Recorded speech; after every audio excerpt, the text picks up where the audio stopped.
Okay, Ryerson Gary, regular viewer, regular supporter of the show, gives us $5. Thank you so much. And says, the consummate parasite Jagmeet Singh is always, quote, on the side of the working man. To me, what he is saying is a big FU to the 20 million in the workforce that are already adversely affected by the strike. That's the rail strike. Do we have a clip of Jagmeet Singh talking about the rail strike? Oh, this is the worst. Okay, we'll give him 30 seconds. Go ahead, David. Rag the puck while he finds that.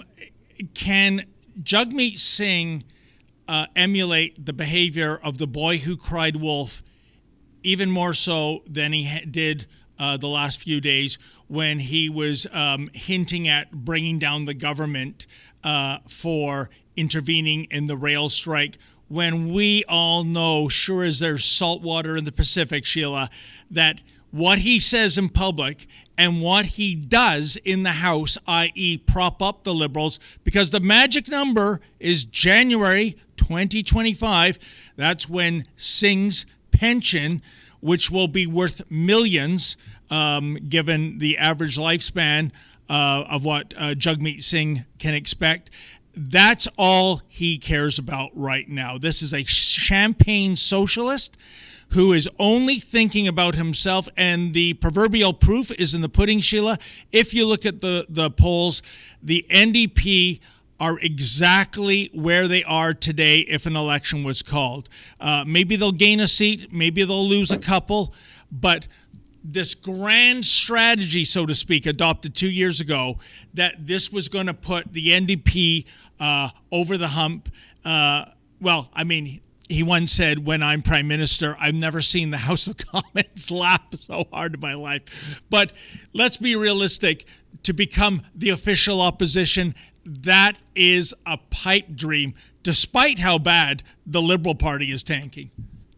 Let's throw this clip, and then I've got just a quick little comment to make about why he's so despicable. Go ahead. Yeah. Mr. Singh, about today's rail stoppage, you said earlier on the picket line that you would vote against any Liberal back-to-work legislation, even if it's a confidence vote. So my question is, if it comes to that, if you do end up voting against the Liberals in a confidence vote, would that break your supply and confidence agreement with that party? Well, we made it very clear that we would always oppose back-to-work legislation. I made that very clear to Justin Trudeau. I looked him right in the eyes and said, we will never support any back-to-work legislation. Never count on us. You'll have to go to Conservatives, who are the enemy of working people. You can go to yourself, because we know the Liberals have sold out working people again and again with back-to-work legislation, forcing them back to work, undermining their rights.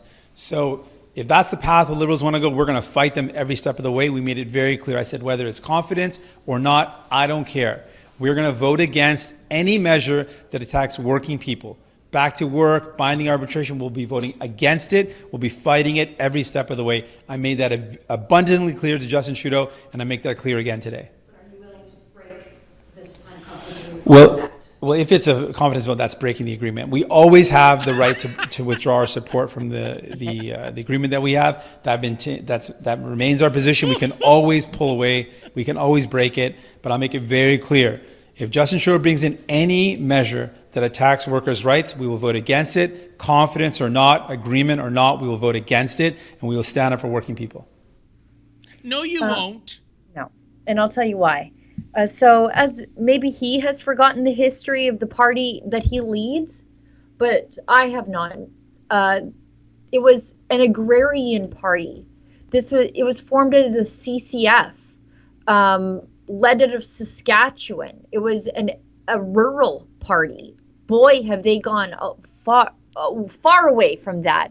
The reason I'm bringing all that up is this rail strike is happening right at Harvest.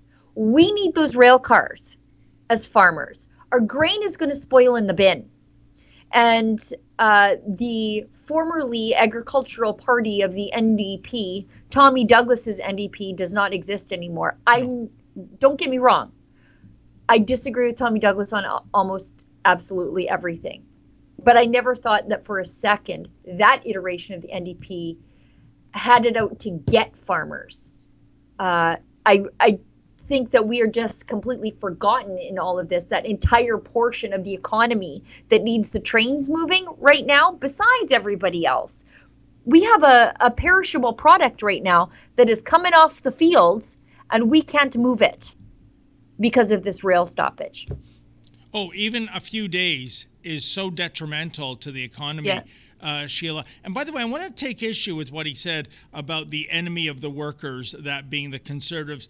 Again, as I mentioned, Lincoln Jay and I went down to Hamilton earlier this month to take in a Pierre Poilievre press conference at Stelco, which is producing world-class steel products. I can tell you the workers there gave Pierre Poilievre a very warm reception indeed. And off camera, a couple of the workers came up to me and they said months ago, Singh was in that very plant. And what a plant, Sheila, 115 years old, right? Yeah. It has employed 4 generations of Hamiltonians under Justin Trudeau.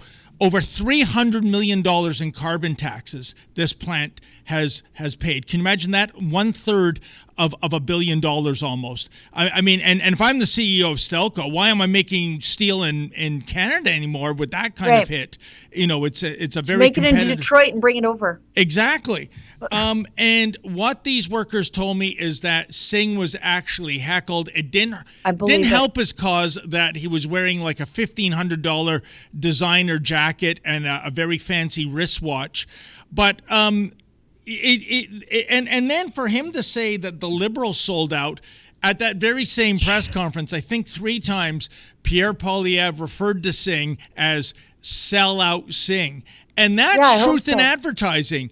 Because he is propping up. I mean, when he says the Liberals have sold out, but you're still going to prop him up when push comes to shove, if this comes to a vote, this man is despicable. I don't think, you know what?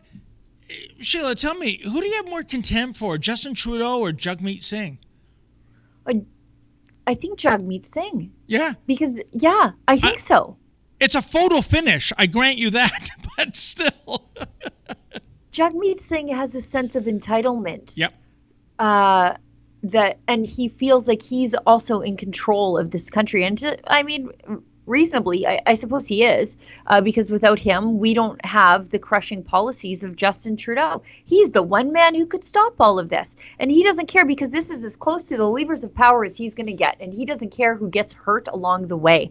And I take great pleasure in the blue-collar people of the other parts of this country finding out that their union leadership long ago sold them out to the NDP. And in Alberta, like, the upper union leadership may be NDP supporters, but everybody else forced into that union vote's Conservative.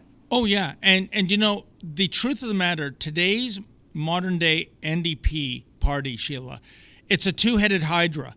There are some of the old schoolers who were part of the lunch bucket brigade, right? They were for supporting I don't think those people are projects. around anymore. I don't think they're around anymore. I don't think they even exist anymore. Yeah, but those who are outnumbered by the champagne socialists, the Jagmeet Singhs that go to a downtown Toronto cafe and talk about more carbon taxes and shutting down the energy sector.